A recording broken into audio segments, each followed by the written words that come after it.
Good evening, folks. Going to give it just a minute here for people to get into the room before we get started.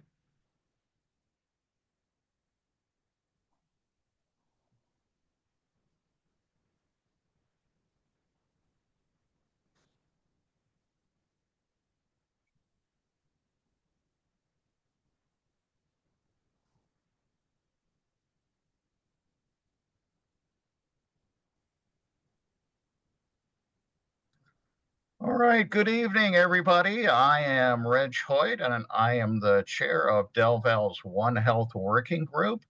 And as always, I welcome you to another one of our One Health seminars. We have 6 every semester. And I, once again, will kind of explain to you what One Health is if you're new. And hopefully many of you have been on many other One Health seminars, and this is nothing new to you. But One Health, I always try to come up with new definitions of this, but essentially One Health is the recognition that we've only got one planet. And we're all in this together, whether we like it or not. And so that's not only just people, but you might look around you and notice that there's also plants and animals that are members of the environment that we are also members of, and that our actions have either good or bad consequences for other things on the planet.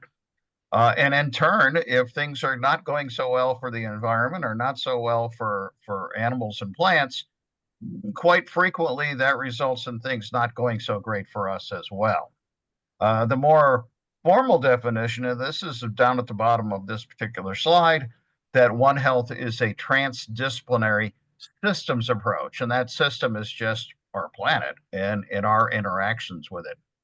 And so our hope is that at delval, every single one of our majors has exposure to this concept of One Health. And it doesn't matter whether you're in the health field, a veterinary field, within environmental field, it doesn't matter. If you're in business, you should be aware of not only your bottom line, but you should also be aware of your social impacts. You should be aware of your environmental impacts. Be willing to listen, not just from that major, but every major, to listen to people from different disciplines and backgrounds and bring joint kinds of influences together to deal with local, regional, national, international problems. We're all going to do better if we're in this together and actually listening to others. My belief is, and I think the belief of all of us at the One Health Working Group here, that you're going to be better citizens if you really can understand that transdisciplinary kind of approach, and that we're all kind of in this in a socio-ecological system together. The way we try to deal with this at delval, if I can get my slide to change here, is we approach it from education. All of our first-year students are introduced to One Health in delval 2. And then a number of courses certainly bring in One Health as part of their courses. You can imagine every time I step in front of my class, I'm talking about One Health. And when anyone says, so what is One Health all about? It's about everything. Everything is about One Health. We would like to encourage more student research at delval. Our student research truly is student research, and they have mentors, but then they're driving this boat. And so we really would encourage research across different disciplines. And then finally, outreach. And that's what tonight is all about. This is outreach. And we're very fortunate to have not only our great speaker this evening, Dr. Fenelon, but we also have Dr. Tanya Casas, our dean here at delval of Humanities Business, and she will be introducing our speaker for this evening. Thank you very much. Hey, good evening, everyone. It's really my pleasure to introduce Dr. James Fenelon. I think it's been about 13 years that we've known each other. We collaborated, he put together a special issue on Indigenous struggles in the Americas way back when, and I contributed an article to that issue. So very grateful for Dr. Fenelon. He's also a fellow sociologist, so I'm excited to have him join us. Dr. Fenelon is a professor and director of the Center for Indigenous Peoples Studies at California State University in San Bernardino. He was also recently a Lang visiting professor for social change at Swarthmore College here in Lenape land. He published Redskins, Mascots, Indian Nations, After Culturicide, Resistance and Survival of the Lakota, Sioux Nation, and Indigenous Peoples and Globalization with Thomas Hall. And most recent, Indian, Black, and Irish, Indigenous Nations, African Peoples, and European Invasions, 1492 to 1790. It was a Rutledge publication. Professor Fenelon has published numerous journal articles, chapters, and is Lakota Standing Rock with Gaelic, Irish, French, Scandinavian descent. And he is a big advocate for social justice. So welcome, Dr. Fenelon.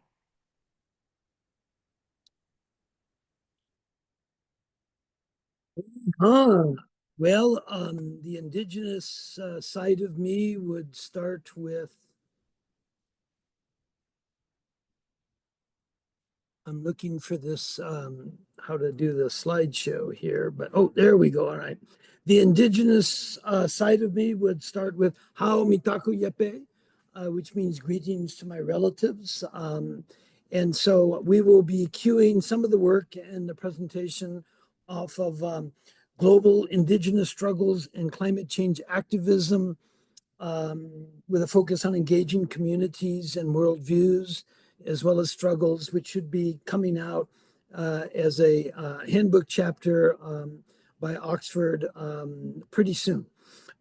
What we like to do, of course, is to do these land, in this case, also water acknowledgement. They can be performative. Some people critique them that way, but some of us think that it's very important to do that because it starts this conversation. So we have to make it not so much just performative and say, who were these people on this indigenous land? Who are they now? What is the nature of that struggle, especially in relationship to the environment? And I'll be making some references to that. We also introduce ourselves in that sense, our relationships, ourself, our nation to the world. So I might introduce myself. I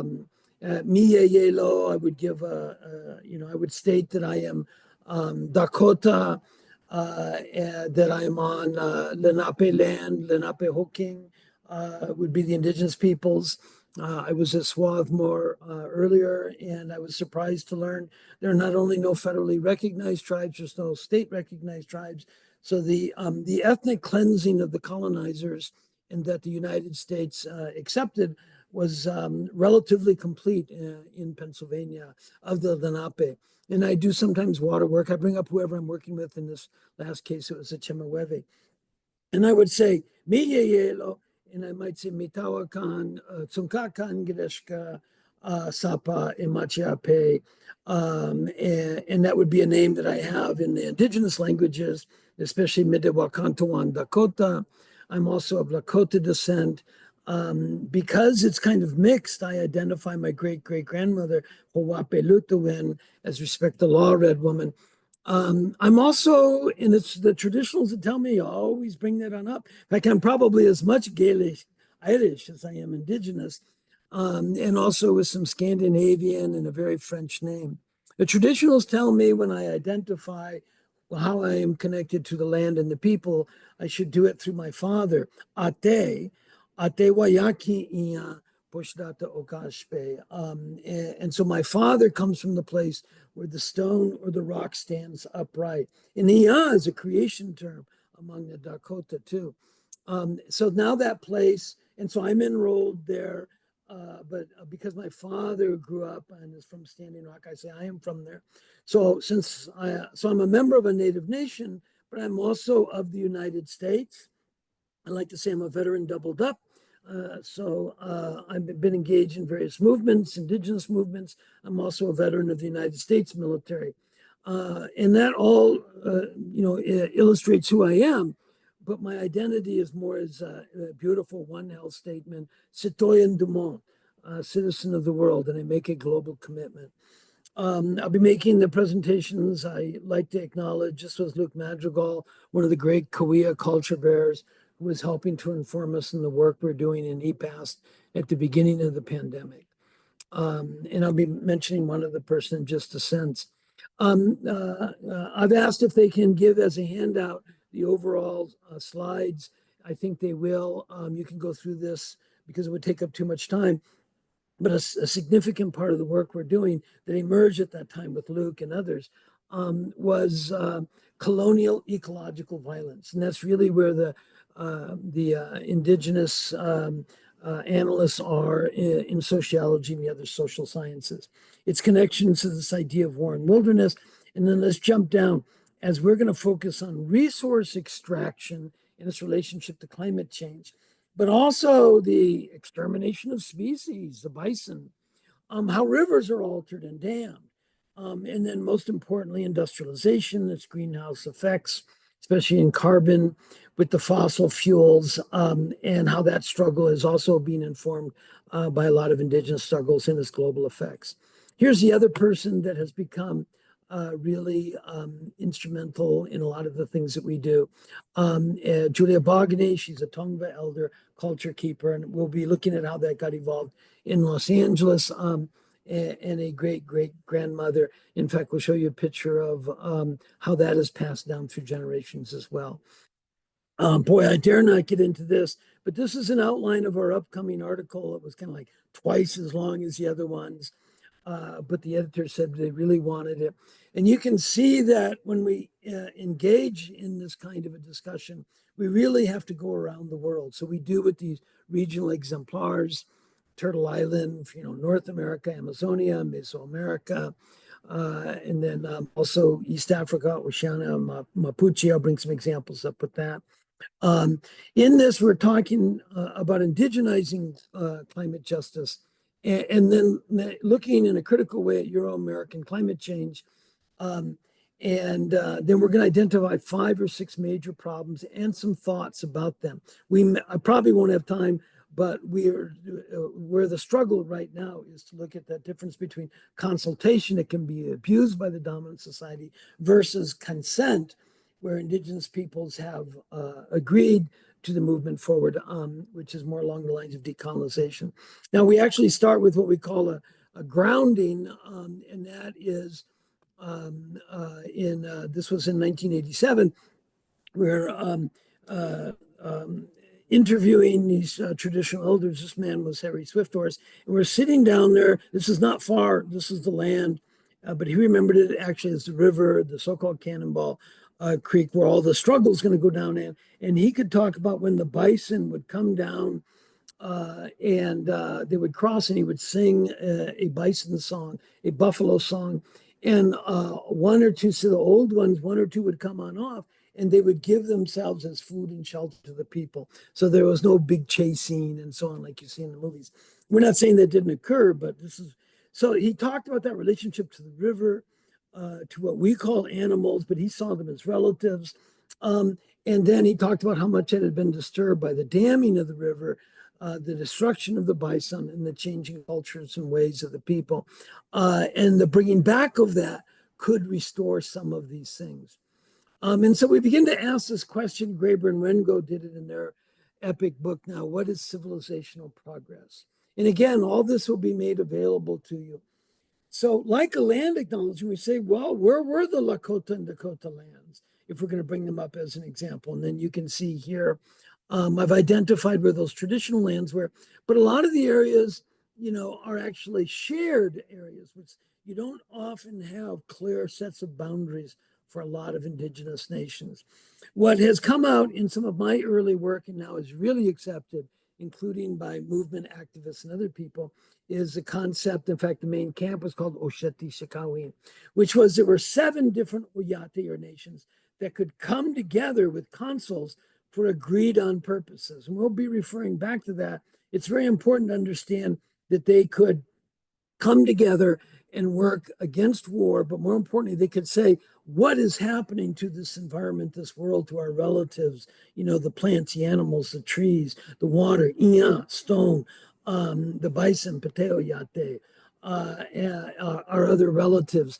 And what can we do to work against that? Somehow the great civilizational countries can't do that. Since this will be made available to you, if you want to know more about Ushati Sakawin, here's a nice link. One of the first things that we do is we look at the creation of this great country of ours, and we see this thing called the Louisiana Purchase, right? That picks up about a third of the, if not the continent, certainly the land base of the United States. But we ask, what is a purchase? United States hadn't been up in there. French hadn't been up. Some French so-called explorers, but this is where the Lakota and Dakota people were up at the top. So can you sell? Can you purchase? Can you sell nations of people you've never met on lands you haven't been on? Can you buy that? And we say, well, Napoleon and France did. And can you purchase that? So we see the inculcation of ideology in how we understand the nature of the land bases. And this leads us to our first observation that acts like a system of resistance. This is Mary Louise Defender, one of our greatest elders. And I was talking about settler colonialism, and she goes, but we were the first settlers, right? We lived on this land, especially on the other side of the Missouri.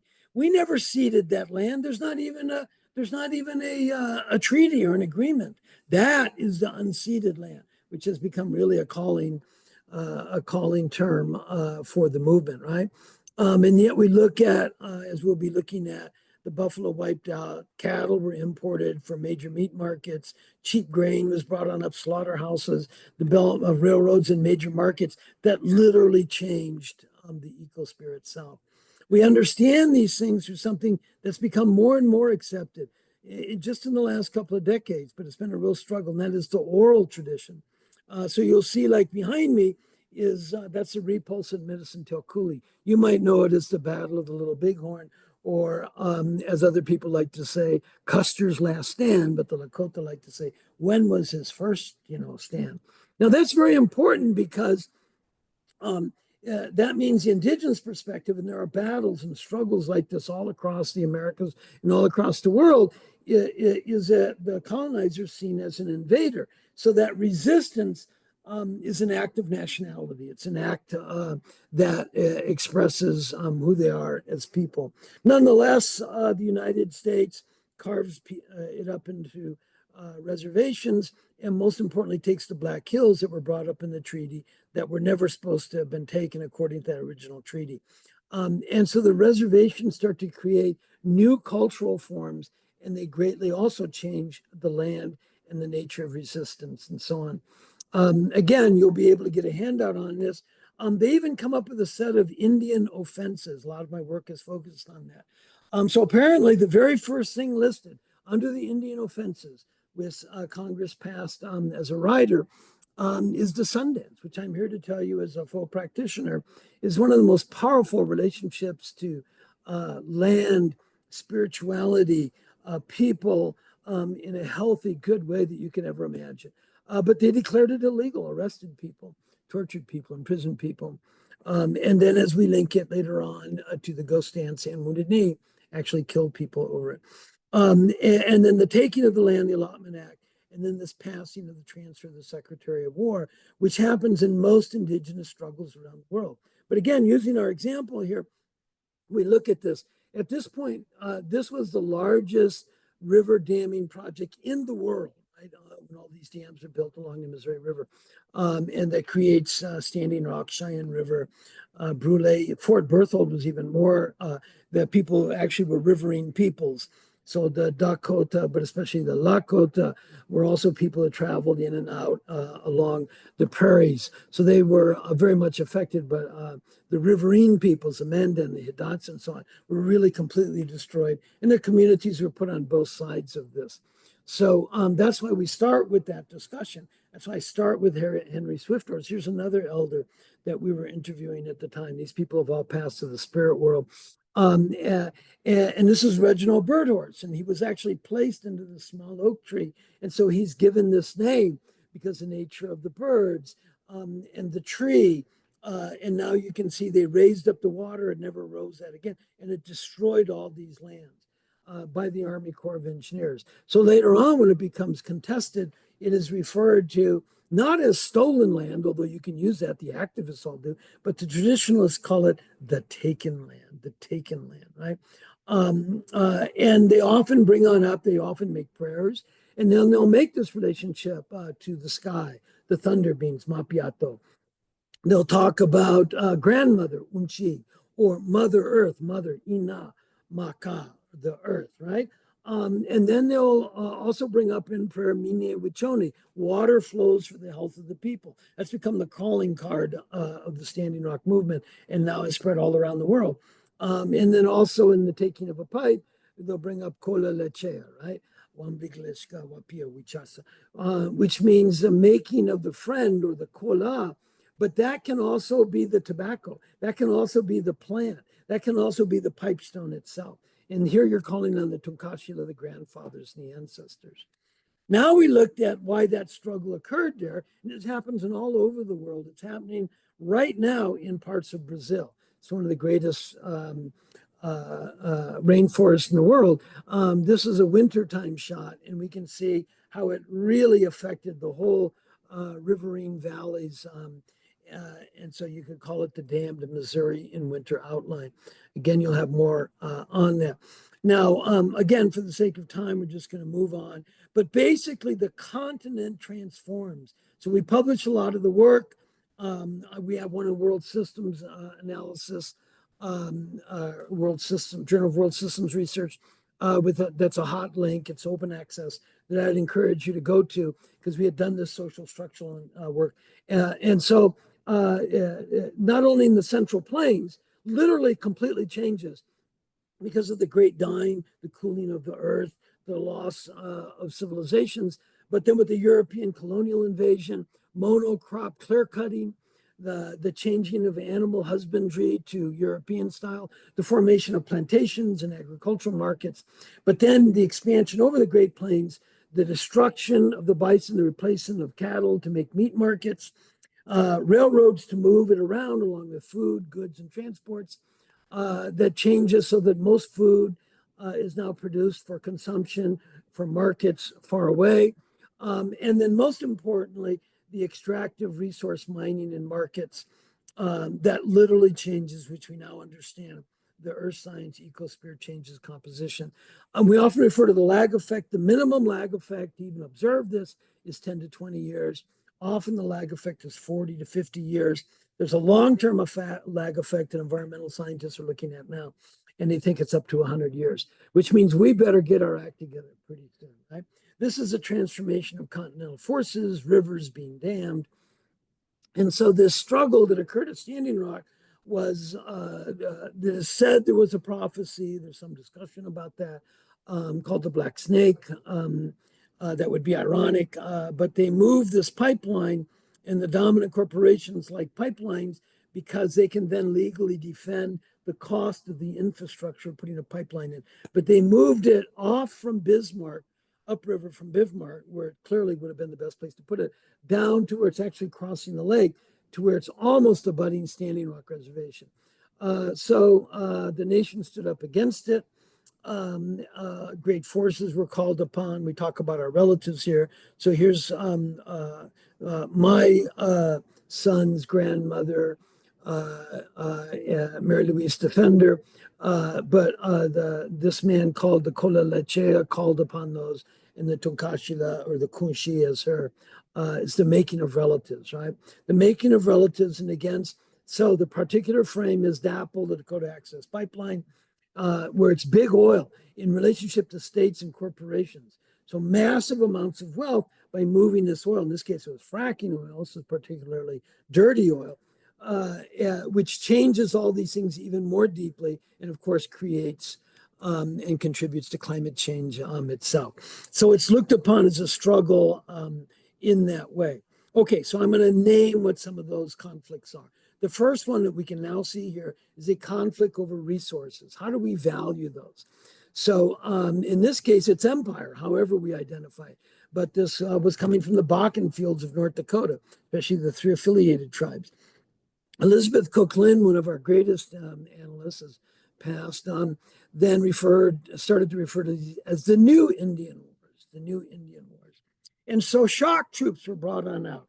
great struggle began to occur. And I've made various presentations over that. And we have to ask why. They could have defended the pipeline without the nature of the conflict. So they're making some other kind of a statement, which, by the way, we can see massive. There's legislation now to make the very act of protest itself illegal. Okay, the second point is what contributes, what makes this happen? A centralized authority working with transnational corporations that commodifies everything. So instead of having a value, everything has a commodification, a material value: forests, land, governance, labor, urban populations, knowledge itself, markets, and so on. And therefore creates laws that we call the private property law. So in my last book, I even look at that, find it in the Virginia slave codes, but more importantly in the encomienda systems, moving into the great takings, both over the Powhatan in Virginia, but more importantly in New England. That has a pretty direct effect on your area, Pennsylvania here, where they create private property. So some people own private property, the Crown authority, rich people, and then other people don't. But the property has to be alienated from native people and then given this value, the monetary value, which focuses on accumulation. And then following that is systems of transportation and power. In this case, they end up relying on fossil fuels. So this distribution system is also maximizing these financial capital markets, which are also maximizing inequality and injustice. And these two things are at odds with almost all indigenous cultural systems. So in our second book, Indigenous Peoples and Globalization, we actually identify in different parts of the world. I'll bring up some of the people here: the Adivasi in India, various people in Central America, Oaxaca and Chiapas. We found it all around the world. We see a decision-making that's focused on consensus, a land relationship that seems to be sometimes even sacred, but it has a relationship that is sustaining, where it is shared, an economy that distributes and has a kind of a shared wealth and a social value, but most importantly, all reliant on a community of people that's inclusive and usually harmonious. And in 1993, I was there for the Parliament of World Religions when the native leaders brought from four directions literally made this statement. I'm the recorder of it. And they actually identified these as their values in 93. And they came from the four directions of North America, or Turtle Island, right? But we can also find it in the South. Environmentalism is coming up in relationship to the land. The Inuit, the far north, are the Amazonian peoples. And the Inuit especially are called the miner's canary, in the sense of what's happening to them is not only happening to other indigenous peoples, but is happening to the globe and the world itself. And when we look at this, so a lot of this came from Chomsky.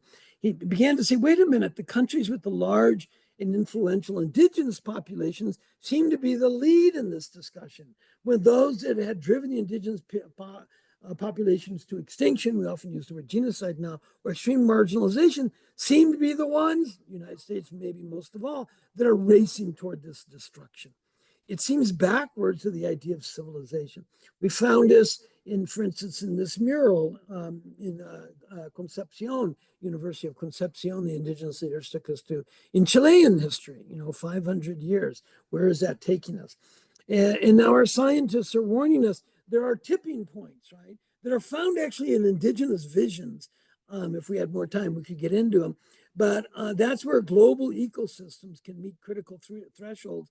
And there's even hypothesized to be a planetary scale critical transition, that if we go past these tipping points, we don't know what happens, but it's not good. So why not deal with the root cause and the biological changes now? And that's where the only model that exists, as Chomsky and other people said, is indigenous peoples. Other people said there are no models, there is no other system other than capitalism. And then Chomsky begged to differ, as did our indigenous leaders. One place where this erupted, of course, was the Zapatista uprising, primarily in Chiapas. And they brought in these values and so on. And you can see that slide if you get a chance. Now this has gone on up, but it's been changed in the Spanish language, and it doesn't really work very well. Which people brought it up. Well, Spanish language is the dominant language, like English is in north of Mexico. So buen vivir. But so what is that language in different people? You're lucky to have Professor Casas with you because she has actually published, as she mentioned in our journal, on this for the Quechua and others. And we will link it, of course, to that base philosophy of Mitakuye Yasina, the Dakota. So we are all related, the plants, animals, Iya, the stone, Makia, Wapila, Maka, the earth, and so on. This erupts. My students always get, a lot of them are Latino. We're an Hispanic serving institution in various places, Michoacan and others, right, where they also use the forces. This means indigenous ideologies. Now, I don't necessarily think it's the best use of the word to call it community-based socialism, but it crosses this idea. This is from Felipe Quispe, Juanca, which is, by the way, the name of an Aymaran people, right? That we had one of our students, magna cum laude, graduated, and people didn't even know she was there. And we look at this conflict, this set of relationships, and then we realize, wait a minute, if we're going to call those ideologies, we have to see they're community-based ideologies instead of corporate or capitalist ideologies. And an awareness of those means that's where struggle belongs. And we, Yucatan in Oaxaca is just an incredible place. I encourage you to go there. So the indigeneity then is to pass this on, to develop it and transmit it to future generations and the ancestral lands of various people. And we do this through the ceremonies. I already brought it up. The sun dances actually were banned by law, by congressional fiat, right? And then we also see that this calls into question, this is Bonfil Bataya's incredible work that we reinterpreted up for Berkeley and others, that it was to break up the communal land because the liberals made private property sacred instead of communal relationships being sacred to the land. So the Indian became an obstacle to be removed. And therefore to resist, they had to be civilized. This was to pacify, to domesticate that, to end their violence, but to use dominant group violence, right? This actually contributed, along with some other slides, to a huge controversy at Harvard because they had it wrong. Right? This picture was in the 1930s, and this is a Sundance just north of Cannonball, which according to them was impossible. They'd made it illegal and wiped it on out. So how could we know of that knowledge? And so later on, we actually then found these ghost dance shirts. They showed them to them to show they really did know what they're talking about, which has caused another controversy. Are there spirits and histories associated with that? Should they be returned to the people and so on? And this is of maintaining the spiritual ways. So if we have more time in Lakota, we can actually see that it's a build on it. I greeted with you with how Mitakuyepe, right? But then we first look at the Tiwaye, the family, a household. Then we look at Tioshpai, extended relatives. Then we talk about Unchimaka, grandmother earth, or Tunkashila, grandfather, but also the grandfathers, the ancestors. Then we talk about belonging to an Oyate, but here you see Wambli, eagle, Pete, buffalo nation, right? A belongingness, along with Umma Oyate, those that are people, then outside of ours, but we still recognize them as people. We never dehumanize. But always we have to know ourselves. Any leader has to be Ikche Wichasa, which is just a person. You're no more than a person, a human being among other life forms on this planet Earth, right? And therefore, Umitaku Eyasin, we're all related. It was amazing when we were meeting with people in San Cristobal, Chiapas, actually Zapatista comandantes, but mainly medicinal leaders, and they presented this, and it's a medicine wheel, it's a cross, but they said, yes, this preceded the coming of the Spanish and the colonizers. It's remarkably similar to shared. And here we identify other communities in Mother Earth.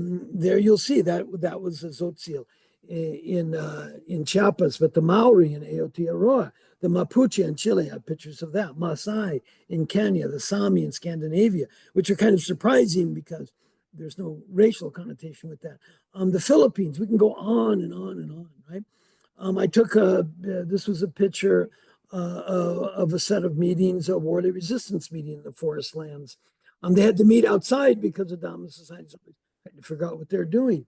Here is some of our Maori relatives were Marais, had been redeveloped. They'd almost been wiped out and they're brought back, along with, as I'm certain you can find many other examples of, the famous haka, which is a way of community representing of each other of their strengths. It kind of looks warrior-like and struggle-like, but then there's an acceptance, and that's a honge that they do then afterwards, right? When we're in Yabasía, this famous community among the Zapotecas, they're actually protecting their forest and telling their cultural histories. This young girl here, actually, everybody was saying, this was many years ago, they're saying she'll be the next mayor. She could speak in Zapoteca, Spanish, and was learning English, and they're also better at the computer than we were. And so what we do is we look around and we see this concept we have to understand is something called plurinationality. And I believe this is from Professor Casas. I'm trying to use a few quotes from there too. And that is where we look at many different nations. This is very important. The ethnic cleansing was complete in Pennsylvania, relatively complete. But if you look at the Haudenosaunee, what do they really have is a kind of plurinationality. They have 5 nations. Later on, 6 nations, right? I would say it's at least as equivalent. It's actually more advanced than the United States itself, right? And all these peoples, this is the Ruca. They brought the Ruca back. These are the Pehuenche people associated with, these are Mapuche leaders that took us there in Chile, up in the islands, right? When they're also damming up the rivers. And they bring these things back so that their people can understand these relationships, the kind of resistance, right? And then we see whether governments are going to accept these things, right? And gradually, that has happened more and more, a right to living things, a right to the environment. Nature has the right to exist, right? Which is now being argued and won in some cases remarkably, and therefore the right to regenerate, right? It's a picture. The main thing with this that I took in Oaxaca is that they identify as comunidades indígenas, right? And that to see themselves in that way. And when they do, they also bring back these kind of concepts and say, what would that look like as a dynamic system? How do we integrate peoples and communities?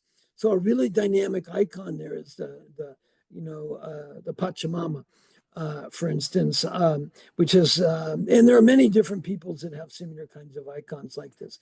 In Brazil, we see there's recently been, this was quite a few years ago, where the nature of the resistance is to come back and stand up against these forces. We notice it's usually youth that takes the front place of this for that social change. In all cases, what we're struggling for is community sovereignty. So the communities decide what's happening with their environment or their distribution or their food sovereignty or so on. This is a kind of cultural sovereignty. It's the reverse, where communities can be ordered by national or federal fiat, right? We found this in very powerful ways among the Adivasi in India, where it's the largest group of indigenous peoples in the world. India goes to the United Nations. We don't have any indigenous people. When they brought the Gotul back, which is this absolutely powerful community for their youth to learn how to make decisions, right? Responsive to their own communities, where they identify as collective human groups.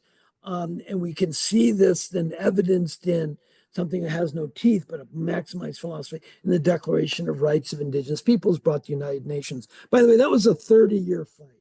That was a 30-year fight. But we also see this where the fight was became armed.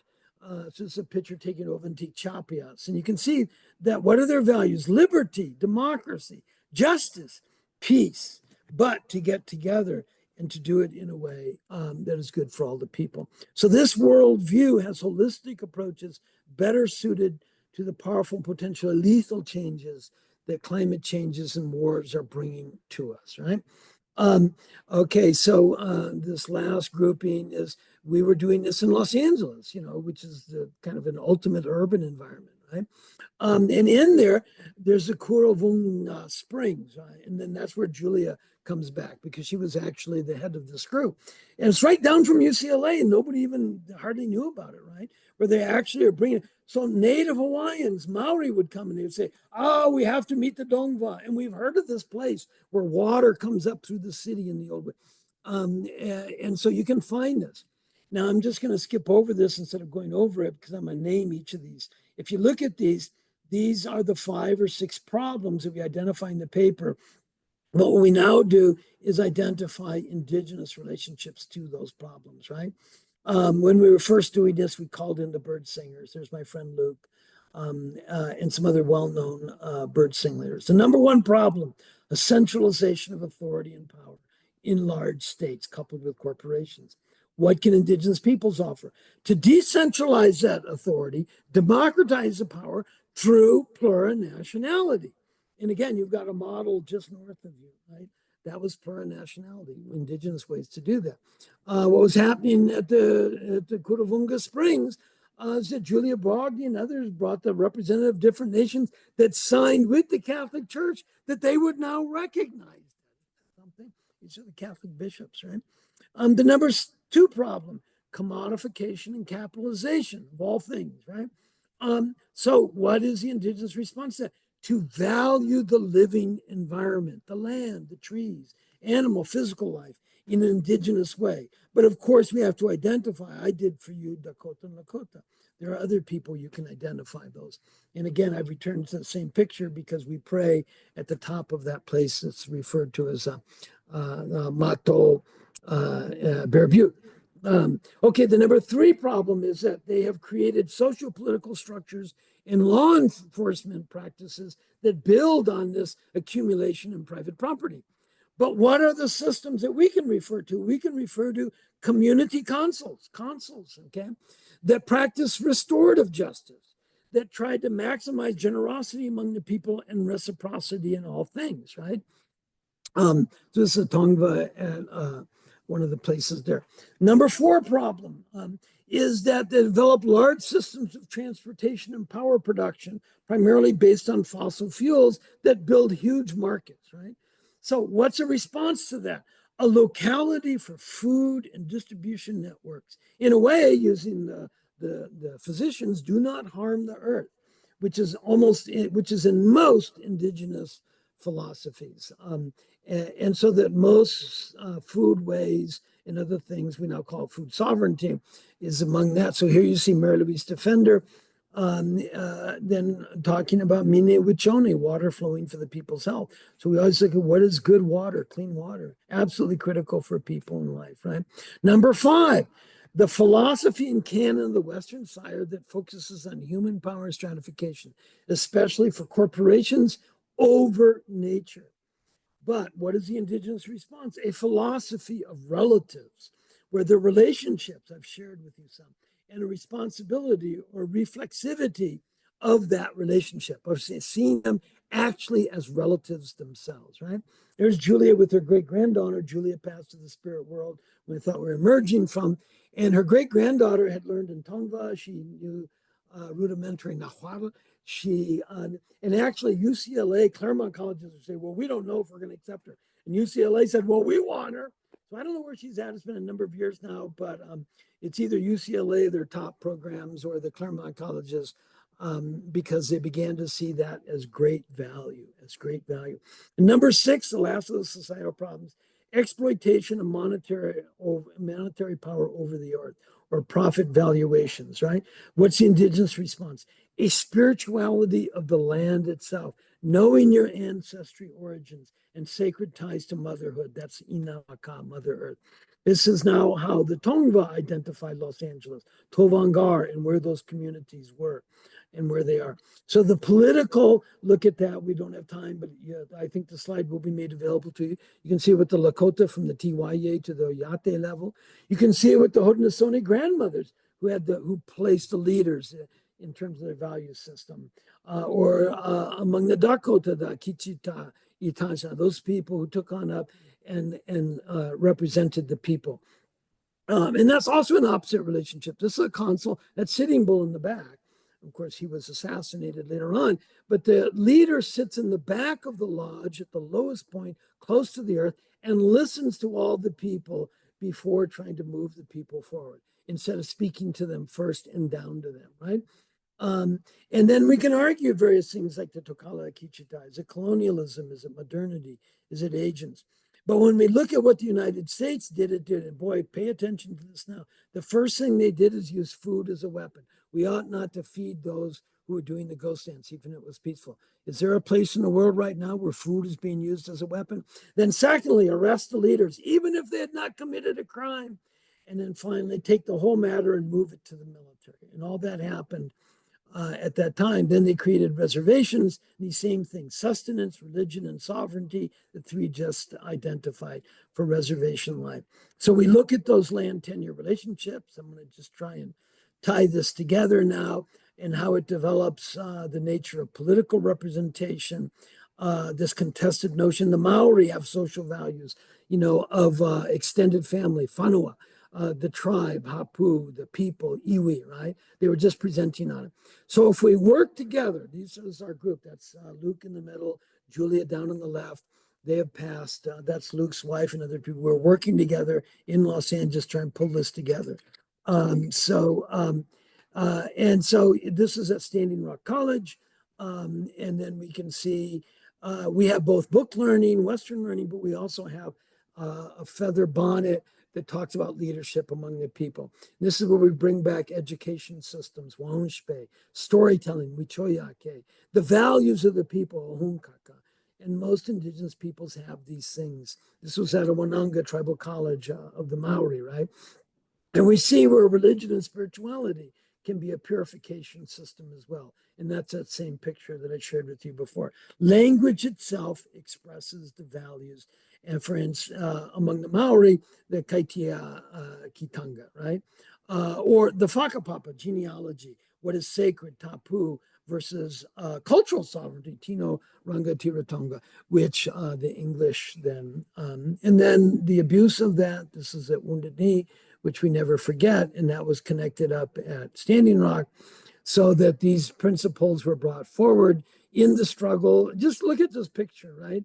I mean, it's really incredible. They brought in the shock forces and troops, but the people standing against them were trying to bring back these other values, right? And that's what we see all around the world: environment, oil, and people. And this is when I'm going down. I used to work at the tribal college, and they have this roadblock. When I come back, they had the National Guard, no aspects of violence or anything. In other places, Oka conflict of Kanasatake in 1990, right? Most of it is around climate change and fracking now. In Canada, Wet'suwet'en, I probably am mispronouncing that, but they say no access without consent versus consultation, where the conflict occurred and they tried to shut down the National Railroad, right? And then futures led by women for our children. That bottom picture I took, there you see the famous Winona Ladu with the next generation older her, that's Face Spotted Eagle. But then older than Face Spotted Eagle is the person that has taught me so much, and that's Mary Louise Defender, who's now 95, right? So each generation of women are sharing with the other women, especially, for our children. And these two, you have this slide. These two forms of sovereignty could inform all of us: the complex, the plurinational, or the confederacies, such as the Maori, or the Haudenosaunee, for that matter, right? And so we see that must be native leadership. And when we do that, we look at the natural world, we have this non-separation, rights and land tenure, respect, listening, responsibility, and oral traditions, where Native women lead as mothers, much like the philosophy itself. You will have this slide. This is the end of the presentation, but this is where we say we have to do all these things for reorientation, a revitalization, and a renewal. Again, there's that same picture.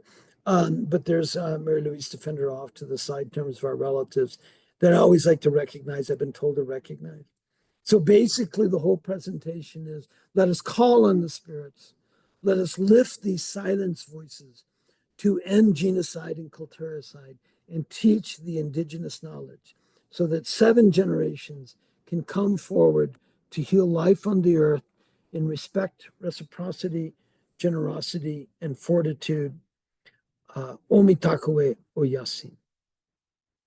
That's my presentation. Thank you so much, Jim. I'm going to wait a little to see if any questions come up. I do want to let you know that during the presentation, we had a blackout here. So you might have noticed some, I've seen though, so some people ended up dropping off because of that, but I've seen most have rejoined us. suddenly everything went black, and I thought, oh no, what's but luckily we are back on. We've been back on for a while. It was just I'm not going to say those are the surveillance systems I was telling you about. Oh my gosh, that's dangerous knowledge. there's, you We gave us have so much. ways of silencing you, Jim. So you gave us so much to think about, Jim. I guess if you don't mind, Reg, I'm going to start with with a question. I actually have two, but and I'm trying to debate which one to start off with first. I think I'll start off with the more difficult one.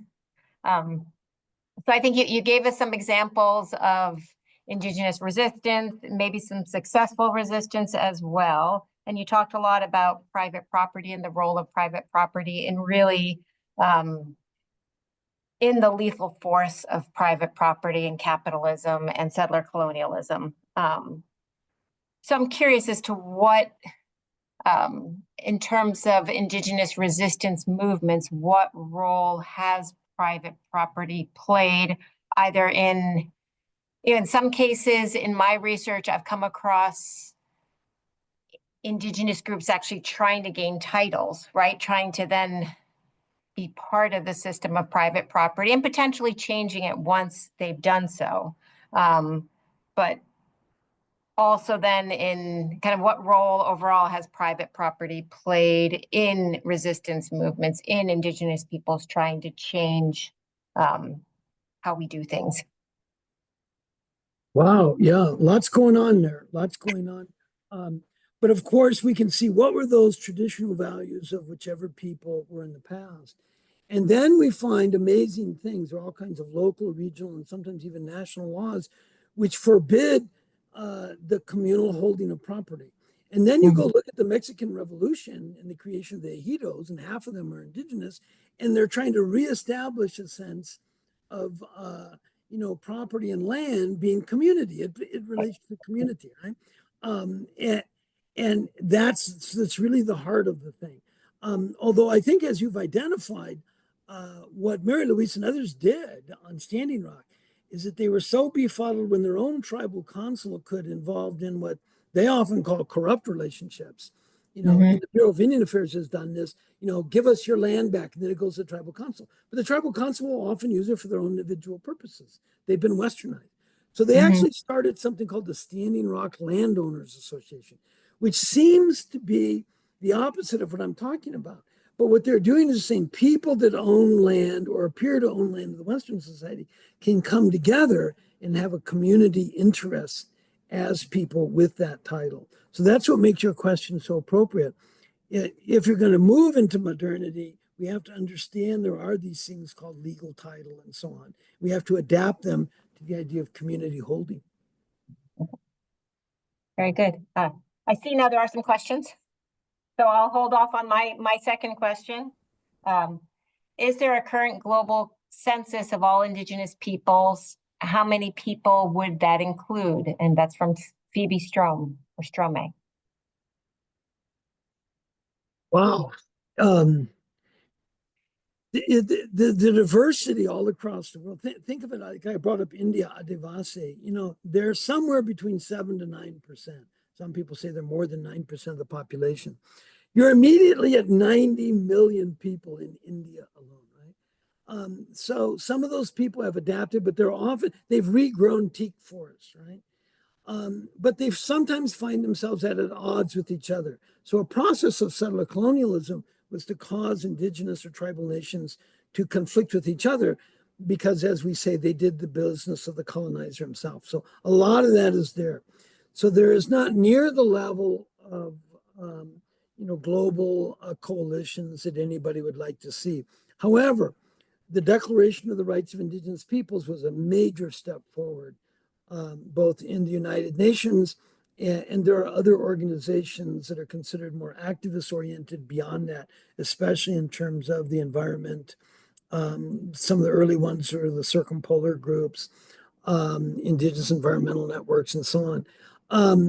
But it's tough going because what some people call the neoliberalism or the capitalism is so dominant in the thought pattern itself, including of Indigenous peoples, that they'll go for short-term gains which work against this larger coalition building. Some people say there's 350 million people, but I don't think there's any way they're all coming together. But by looking at these as collective struggles, we can advance discussions. And I don't want to be Pollyannish, but stuff like save the earth, something like that. So Madison Fisher has a question. It seems that in modern times, it's difficult to educate individuals on things that do not necessarily pertain to them. How do you use value systems such as education, religion, language, etc., to encourage involvement and care from individuals? Wow. And that's really at the heart of what a lot of people, a lot of critiques are of the Western European and now the American system, right? Is that all people, and I believe it's what this current administration has done, some people would say abused, in trying to maximize across the continent, right? And that everybody should just watch out for yourself, right? So what am I getting? How is this affecting me? How much do I have? And so when you see very wealthy people put forward as a role model, these are people that accumulate a lot for themselves. And then look at the ones even that were at the inauguration. Some of those people not only don't pay taxes, they make no meaningful contribution to community or society anywhere, right? So in a way, it's the ultimate icon. That's the education, yes, but it's hard going. We tried to do this on the Rosebud. I developed a set of articles with my wonderful, who also passed during the pandemic, Dottie LeBeau. She was a curriculum coordinator for the Rosebud Lakota, the Sichangu. And they said, what would this look like if all of our schools are literally teaching it? And so I'll be glad to share that with you later on. We develop a model. And they said, what are the Lakota values? And why are we not teaching that in our own schools? In our own schools, that was them. And so, and that's hard going because they went to the same schools and often have the same teachers or went into the same colleges and universities as everybody else, right? So how do you change an entire system? But the traditional elders that say, well, you start in that Waunspe at home and that Ohunkaka, what is the values of the people? And then from that, it grows and people can say, wow, what I do for my community, I do for myself and I do for the Oyate as a group.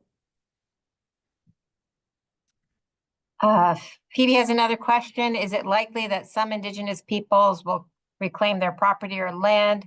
If so, would there be joint title to the land? How would that be sold? Isn't that interesting? Well, it's not supposed to be sold. That's what they say, but we'll see. The single biggest movement in North America, and increasingly you're seeing in Abiyala and South America and Central, is called the land back movement. And there's been, in fact, I was telling Swarthmore, I got to be careful not to, make anybody too upset about it. They had the perfect land back strategy. They had a little piece of forested land they could do nothing with. The county had to take care of it, so they didn't have any rights and responsibilities. Been gifted to them. I said, you give this land back under, to answer the end part of the question, some kind of joint authority, right?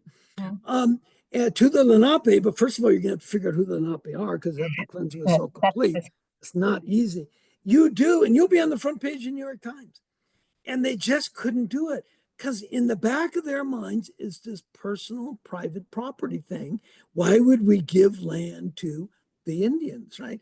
Which is like, well, because you stole it and took it and have done, and because it's not even doing anything for you, and because an act of generosity or reciprocity, the very values of the people themselves, they just couldn't do it.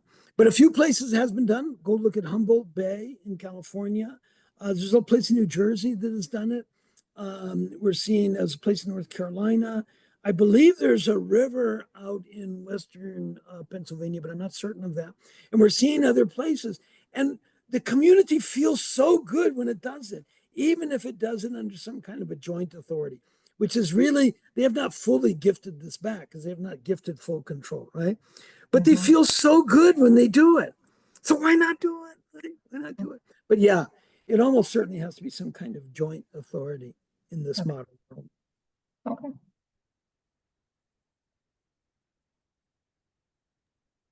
May I jump in with a question? I guess so. You guess? Okay. So, I'm listening to your presentation, Dr. Fenelon.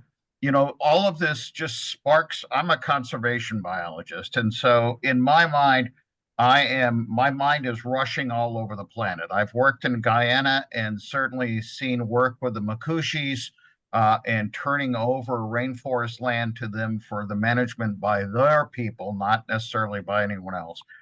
Working in Africa, I've worked with tribal groups, and this whole process of the people are living on the land, it's their land, but then being brought kicking and screaming into civilization, and suddenly everything becomes monetized. And so Yep. it's got to be monetized. And I see this movement of going, okay, we're now in a global economy, and so that is not being monetized just for that group of people or for their country, but it's being monetized on a global scale of, oh, we'll give you money and we're going to take your forest for either timber, or we're going to do agriculture that's at such a scale that it doesn't support the people. It's only supporting a global economy. Um, And then I go back to, okay, so how do we get to conservation? And it seems like that in many cases it needs to be place-based. And I think that much of what you've been talking about are about being part of the place, and that place has great meaning to you. And then you've got value placed on that. And then maybe the decisions are much better. But much of our society is moving towards move somewhere else, get ahead, and maybe that's part of the whole thing is just to remove you from place so that you don't actually get engaged. Just some thoughts. I don't know if that's even Wonderful a question. thoughts. Wonderful thoughts. Well, yeah, that's when you go with land back, then what if those people have been educated in the system where they are, because that's what I talked about, this commodification. Everything has been monetized. But monetized is too simple, it's commodified, right? Everything is viewed as either a commodity of trade or what is the value of that private property. So what I do with my new book, and it gets people going, is I go, look at those corporations because they considered human beings as property. And those are the Virginia slave codes. And that's what the United States slave system was built upon. Once you understand that, look at how private property, and this is Andrew Jackson, Indian removal, right? Which is ethnic cleansing, now actually imbibed by the current administration. They actually have brought up Andrew Jackson, especially vice president, and literally talked about Chief Justice Marshall in the Supreme Court, like this was a good thing, right? And so, but that private property is not even just for individuals, that's companies and corporations. So we forget there was a relationship. Those corporations and companies were going to be slave plantations that believed part of private property was people themselves. So the last part of that is the danger. Danger, Will Robbins, danger, because you got some white hair on you, right? Is that those people to be civilized then decided that they too, they didn't do it near as large, but they too would have slaves. So when they are removed violently at high death rates to Indian country, Oklahoma, those people go with them. And that's the problem. That sets up, it's called the Black Freedmen debate, right? One of the most powerful debates that exists in the entire, so the Black Caucus says, but they had been enslaved. But then the native people in Muskogee, I don't have this whole thing with Tulsa because of this. And we were working with Duke University, but I brought in these Muskogee people, but they wouldn't give up on it. I said, you got to admit that they were slaves. Maybe you were treating them better, but they were still slaves. But then who are they? I always thought that the Cherokee and the Creek and the Muskogee recognized if they had by descent. I was surprised to learn that they are themselves, as a product of the system, once you are identified as a Black freedman, even if you'd had a native mother or were by descent, that descent gets wiped out and you're only seen as a Black freedman, which is the power of race. So they themselves, how do you not get bought up into this? How do you not get bought up into a racialized or private property system? And it's really hard. Like you're saying, you're working with those peoples in Africa. It's really hard because how do you bring these values back or have a community We're the outside society. I mean, what if they find some lithium reserves or something on your land, right? And but you're right. That group of people, that community in that place, they have to decide how to handle it. And that's how to move forward.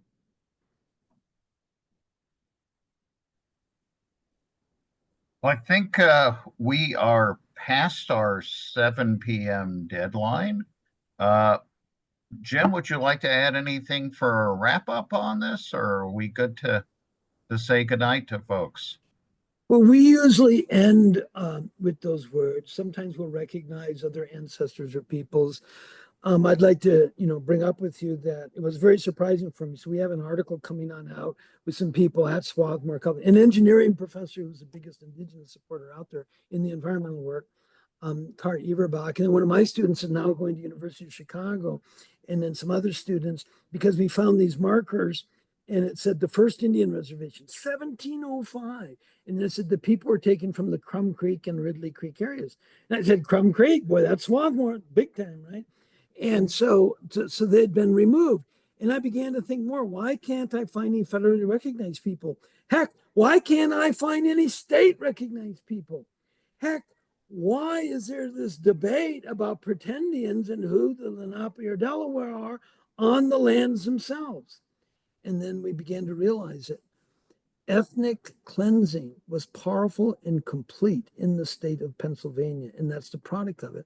So in these end words, it means we have to recognize these processes happen. So even as you start to move forward, and that's why I name these people, they're good people, they're moving forward. And the then provost, now she's President Smith, which was Sarah Willey. And that's how I got out there, because her father had been my mentor at Harvard, Charles Willey. Then recognize, oh, wow, we have to uncover these stories and then tell these stories and figure out who our communities are. And when we do, and that's going to be, mixed race and ethnicity, mixed history, and some of the people, removed peoples, come back and they say, they're not really Lenape, they're created. But then they're teaching that. Well, don't they have a right to remember their own descent? What about the federal recognized? Well, we have to do that. There's within your state parliament, I was there when they were bringing it, is to make a recognition process, but it's so political, they've had a hard time moving forward. Why don't we support that? Focus on community everywhere. And then finally, when we do that, we can use that word Lenapehoking, that became a colony, that became a state of Pennsylvania. And when we do, we can then bring in that Dakota word that we end all things with. And Oyate has a root of likenation, animals and plants, but we say Owasin or Oyasin, which means all those things which cohere and belong together in a good way. And then we take those first words I started with, and that is Daku, to be related to. So mi Daku ye, those that are my relationships, and Oyasin. So I will end with those words. Mitakoe Oyasin. Thank you so much, Thank Dr. you. Fenelon. Thank you. Thank you so much, Dr. Casas. And good night to everybody. Thank you so much for joining us. Have a great night. Bye-bye.